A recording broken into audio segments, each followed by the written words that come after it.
अगर तुम भी लाइफ का बेस्ट वर्जन बनना चाहते हो तो टाइम वेस्ट करना बंद कर दो और ध्यान से सुनो। सब कुछ सिंपल है भाई, बट कुछ भी आसान नहीं होने वाला। तो अगर तुम 100% देना चाहते हो और दे सकते हो तो ही इस चैलेंज को एक्सेप्ट करना। और अगर तेरे पास वीडियो देखने के लिए अभी समय नहीं है तो इस वीडियो को अभी तू सेव कर ले और जब भी समय मिले तब इस वीडियो को देख लेना। और सबसे इजी वे, इस चैनल को तू सब्सक्राइब कर ले। तो अब बात करते हैं सबसे इंपॉर्टेंट चीज की, जो कि है तुम्हारा डेली रूटीन, क्योंकि यही वो चीज है जो तुम्हारी सक्सेस को डिसाइड करता है तुम आगे चल के सक्सेसफुल होगे या नहीं होगे। मैं तुमसे ज्यादा नहीं, बस कुछ दिन मांग रहा हूं, मतलब सिर्फ 7 दिन, अगला सिर्फ 1 हफ्ता। हाँ, सिर्फ 1 हफ्ता। अगर तुमने अगले 7 दिन ये रूटीन जो मैं तुम्हें बताने वाला हूँ इसको फॉलो कर लिया ना, तो मैं गारंटी देता हूँ कि तुम हैरान हो जाओगे कि ये मेरे साथ क्या हो गया। क्योंकि अब मैं तुम्हें 12 ऐसे प्रैक्टिकल स्टेप बताने वाला हूँ जिनको अगले 7 दिन तक तुम्हें अपने डेली लाइफ में इंप्लीमेंट करना है। सबसे पहले नंबर 1, सुबह 5-6 बजे के आसपास उठना शुरू कर दो। अभी के लिए अलार्म लगाओ और जैसे ही अलार्म बजता है स्नूज बटन दबाने के बजाय जल्दी से अलार्म को स्टॉप करो और उठ जाओ। क्योंकि स्नूज बटन विनर्स के लिए नहीं होता। क्योंकि भाई जो इंसान 5 से 6 बजे के बीच में उठता है ना, उसे नेचुरल ऑक्सीजन मिलता है और जब वो घर से बाहर निकलता है ना, तब वो अपनी आसपास की नेचुरल चीजों को देखकर बहुत ही ज्यादा उत्साहित होता है और पूरे दिन एनर्जेटिक रहता है। साथ में तुम्हें समय भी मिलेगा पूरे दिन की प्लानिंग करने के लिए और तुम्हारे अंदर अचीवमेंट वाली फीलिंग भी बढ़ेगी। क्योंकि 90% लोग इस समय सोते रहते हैं। इसलिए तो कह रहा हूँ कि भाई अपनी सुबह को कंट्रोल कर लो, तुम अपनी लाइफ अपने आप कंट्रोल करना शुरू कर दोगे। क्योंकि जिसने अपनी सुबह को कंट्रोल कर लिया वो अपनी लाइफ को कंट्रोल करता ही है। नंबर 2, उठते ही पानी पियो। क्योंकि रात में जब तुम सोते हो तुम्हारी बॉडी जो है वो डिहाइड्रेट होती है, इसलिए सुबह उठते ही पानी पीना बहुत जरूरी है। तो उठो और 1 ग्लास नॉर्मल पानी पियो। अगर हो सकता है तो उसके अंदर एक नींबू निचोड़ कर पी लो, क्योंकि इससे तुम्हारा मेटाबॉलिज्म स्ट्रांग होता है, तुम्हारा ब्रेन एक्टिव होता है और तुम्हारे शरीर के अंदर नेचुरल एनर्जी फ्लो होती है। नंबर 3,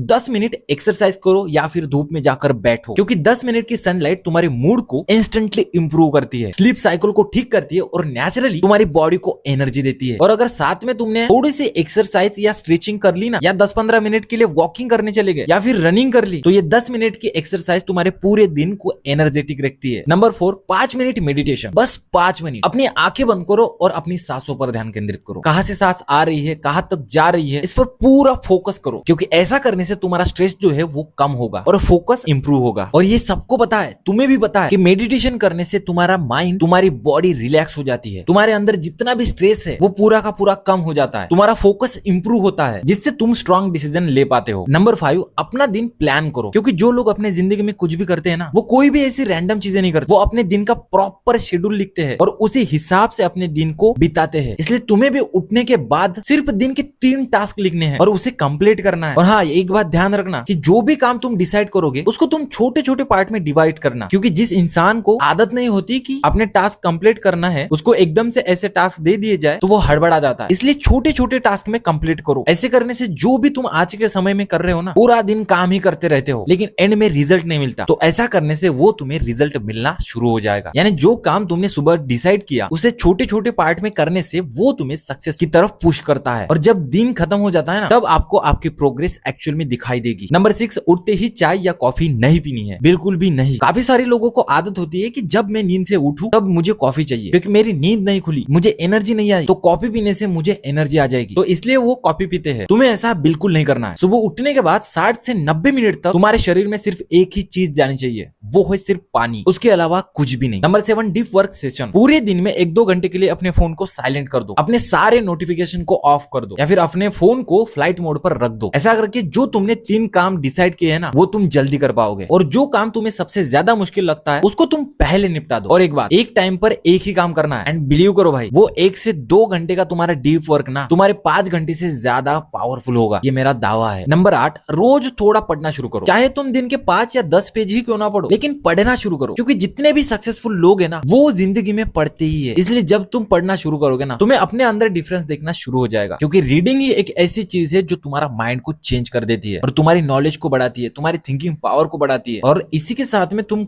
और कुछ नया सीखते जाते हो। तुम्हारा कॉन्फिडेंस जो है ना, वो ऑटोमेटिकली बूस्ट होता है। बुक्स तुम्हें नए नए आइडियाज देती है, नए नए पर्सपेक्टिव देते हैं और तुम्हारी लाइफ में जितनी भी प्रॉब्लम्स है ना, उसे सॉल्व करने का एक तरीका भी देती है। Number 9, no junk food. अगर तुम हेवी कार्ब्स या जंक फूड खाते हो ना, तो ये जंक फूड तुम्हारे एनर्जी को दिन के बीच में ही ड्रेन कर देते हैं, जिससे तुम्हें नींद आने लग जाती है और तुम लो फील करते हो। इसलिए खाना ऐसा खाओ जो तुम्हें दिन भर एक्टिव रखे और जो तुम्हारी बॉडी को एनर्जेटिक रखे। क्योंकि अच्छा खाना खाने से हमारा डाइजेस्टिव सिस्टम इंप्रूव होता है, जिससे हमारी मेंटेलिटी इंप्रूव होती है। नंबर 10, लिखना स्टार्ट करो। जब भी तुम बेड पर जाओ तब सोने सोने से पहले सिर्फ 5 मिनट निकालो अपने लिए, एक बुक लो, पेन लो और लिखना स्टार्ट करो। जो भी तुम्हारे मन में आता है, जो भी तुम्हारे साथ हुआ है दिन में, वो सारा का सारा उस पेपर पर लिख डालो। अपनी डेली प्रोग्रेस को लिखो कि तुमने दिन भर में क्या किया है, तुमने कितना वर्क किया है, क्योंकि जब तुम अपनी प्रोग्रेस को डेली रिव्यू करते हो ना, तब तुम्हें एक्चुअल में पता चलता है कि तुम कितने पानी में हो और तुम कितना ग्रो कर रहे हो। Number 11, no screen before bed. सोने से पहले एक इंपॉर्टेंट रूल फॉलो करना शुरू कर दो। अपने फोन को 1 घंटा पहले ही अपने से दूर रख दो, क्योंकि जो फोन से निकलती है ना ब्लू लाइट, वो तुम्हारे स्लीप साइकिल को डिस्टर्ब करती है। और अगर तुम्हें रात भर अच्छे से नींद ही नहीं आएगी तो जो तुम्हारा अगला दिन है वो पूरा वेस्ट चला जाएगा, क्योंकि तुम एनर्जेटिक फील नहीं करोगे। इसलिए सोने से 30 से 60 मिनट पहले अपने फोन को साइड में रख दो। चाहे कुछ भी हो जाए, कितना भी इंपॉर्टेंट काम क्यों ना हो, फोन को साइड में रख दो। इसके बजाय तुम एक काम कर सकते हो कि कुछ पढ़ना स्टार्ट करो, वही समय पढ़ने में लगा दो, या फिर हल्का सा मेडिटेशन कर सकते हो जो तुम्हारे माइंड को काम करेगा। और सबसे लास्ट नंबर 12, जल्दी सोना स्टार्ट कर दो। भाई अगर तुम भी रात को 12 से 1 बजे तक सो जाते हो ना, लेट नाइट तक जागते रहते हो, सिर्फ रील स्क्रॉल करते रहते हो, तो भाई आज से ही इस चीज को करना बंद कर दो, क्योंकि ये तुम्हारे स्लीप साइकिल को डिस्टर्ब करती है। और अगर तुम अच्छे से सोओगे नहीं तो सुबह जल्दी अच्छे से उठ नहीं पाओगे, एनर्जेटिक नहीं रह पाओगे और तुम्हारा पूरा दिन ऐसे ही खराब हो जाएगा। तुम सिर्फ बहाने बनाते रह जाओगे। जो भी तुम सोचते हो कि आज मैं ऐसा करूंगा, आज मेरे टारगेट कंप्लीट होनी चाहिए, वो टारगेट कंप्लीट नहीं होगे। और बॉडी को रिलैक्स होने के लिए 6 से 8 घंटे की नींद तो होनी चाहिए, तभी तो बॉडी अच्छे से रिकवर हो पाएगी। और भाई जब तुम अच्छे से सोते हो ना, तो तुम्हारे जो ब्रेन सेल्स है ना वो रिकवर होती है, और प्रॉपर नींद से तुम्हारी मेमोरी स्ट्रांग होती है और तुम्हारा मूड भी स्टेबल रहता है। वरना अगर तुम प्रॉपर नींद नहीं लोगे तो तुम ऐसे ही किसी पर भी चिल्लाते रह जाओगे, अपने आप पर गुस्सा करोगे कि मैं क्या कर रहा हूँ, अपने लाइफ में क्या कर रहा हूँ, मुझे क्या करना था, मैं क्या कर रहा हूँ, सिर्फ अपने आप को कोसते रहोगे। लेकिन जब तुम प्रॉपर सोते हो, अपनी बॉडी को प्रॉपर रेस्ट देते हो, तब अगले दिन तुम इसी एनर्जी को यूज करते हो और प्रॉपर वर्क कर पाते हो। और इन सारी चीजों में परफेक्ट होने की टेंशन बिल्कुल भी मत लेना, क्योंकि परफेक्ट कोई भी नहीं होता। तुम्हें बस कंसिस्टेंट रहना है, चाहे कुछ भी हो जाए, तुम बस कंसिस्टेंसी मत छोड़ना, क्योंकि कंसिस्टेंसी एक ऐसी चीज है जिससे सब पा सकते हैं, अपनी लाइफ की जो गोल्स है उसे पा सकते हैं। और एक बात याद रखना कि लाइफ में कुछ बनना है ना, जो लोग सैक्रिफाइस के लिए तैयार रहते हैं वो लोग 99% लोगों से आगे निकल जाते हैं।